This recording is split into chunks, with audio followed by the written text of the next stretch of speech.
परम आदरणीय प्रधानाचार्य महोदय जी, मुख्य अतिथि महोदय आदरणीय सरपंच साहब, मेरे दादो साहब, सम्माननीय गुरुजनों, गांव से पधारे हुए मेहमानों और प्यारे सहपाठियों। 26 जनवरी को गणतंत्र दिवस के रूप में मनाया जाता है, ये तो हम सबको मालूम है। अब इस लोकतंत्र की राह पर चलते चलते हमारी शिक्षा व्यवस्था किस राह पर आकर खड़ी हो गई है, आज मैं उसके बारे में कुछ निवेदन करना चाहूँगी। हमारे देश में दो तरह की शिक्षा व्यवस्थाएं चल रही हैं, अमीरों के लिए अलग, गरीबों के लिए अलग। अमीरों के लिए प्राइवेट स्कूल, गरीबों के लिए सरकारी स्कूल।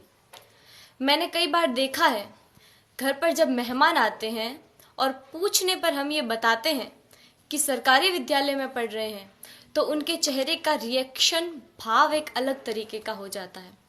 तब मुझे बड़ा दुख होता है। उन सभी लोगों से मैं ये निवेदन करना चाहूँगी कि आप बहुत बड़ी गलतफहमी में हैं, क्योंकि शिक्षा का जो स्रोत है, शिक्षा जहाँ से आती है, वो आदरणीय शिक्षक है। शिक्षा ऊंची बिल्डिंगों से, बड़े बड़े गार्डन से, अच्छी बसों में सफ़र करने से या एसी रूमों से शिक्षा नहीं आती है। शिक्षा आती है शिक्षकों से, और वहाँ पढ़ा रहे सभी शिक्षक राजस्थान सरकार या किसी भी सरकार द्वारा आयोजित शिक्षकों को चयनित करने की परीक्षा में असफल रहे हुए लोग हैं, जिनको सरकार ने शिक्षक बनाने से इनकार कर दिया है। वो सभी लोग वहाँ पढ़ा रहे हैं। हमारा सौभाग्य है कि हम जिस विद्यालय में पढ़ रहे हैं, वहाँ के शिक्षक राजस्थान सरकार द्वारा आयोजित शिक्षकों को चयनित करने की परीक्षा, जिसमें लाखों लोग भाग लेते हैं, उन लाखों लोगों में से चुने हुए शिक्षक हैं, जिनको राजस्थान सरकार ने शिक्षक बनने के योग्य समझा है। हमारा सौभाग्य है कि हमें ऐसे ट्रेंड टीचर पढ़ा रहे हैं।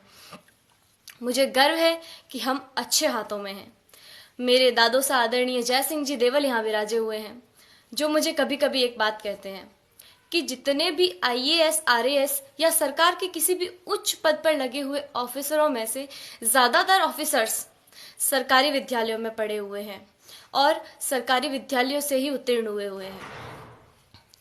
वर्तमान में एक डॉक्टर, एक इंजीनियर, एक वकील, एक बिजनेसमैन, यहाँ तक कि इन विद्यालयों में पढ़ा रहे शिक्षक भी अपने बच्चों को सरकारी विद्यालयों में पढ़ाना नहीं चाहते हैं। आखिर क्या कारण है? इसका कारण है संसाधनों का अभाव। मैं आप गांव वालों से भी एक निवेदन करना चाहूँगी कि कहीं कोई गरबा हो, गणेश चतुर्थी हो, कोई आयोजन हो, कोई आर्केस्ट्रा हो या कहीं धरना देना हो, तो आप लोग हजारों की संख्या में पहुंच जाते हैं और हजारों की तादाद में रुपया खर्च करते हैं, लेकिन इस विद्यालय की तरफ कभी किसी ने झांक कर नहीं देखा।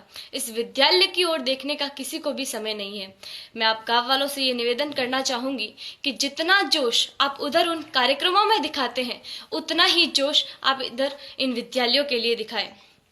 भविष्य में संजोगवश हम सरकारी विद्यालयों में पढ़ रहे छात्रों में से कोई प्रधानमंत्री या और कुछ बन गया, तो सबसे पहले तो हम ये कोशिश करेंगे कि भारत की तमाम सरकारी स्कूलों को एक उच्च स्तर पर ले आए, ताकि वर्तमान भविष्य में भारत में एक ऐसा समय आए कि सभी बच्चे सरकारी विद्यालय में पढ़ रहे होंगे। मुझे जो कहना था वो कह दिया। मैंने जो कहा वो गलत है या सही, मुझे नहीं पता। इसका निर्णय तो आप लोग ही कर सकते हैं। मेरे जो मन में था वो कह दिया। अब मुझे बहुत अच्छा महसूस हो रहा है। जय हिंद, जय भारत।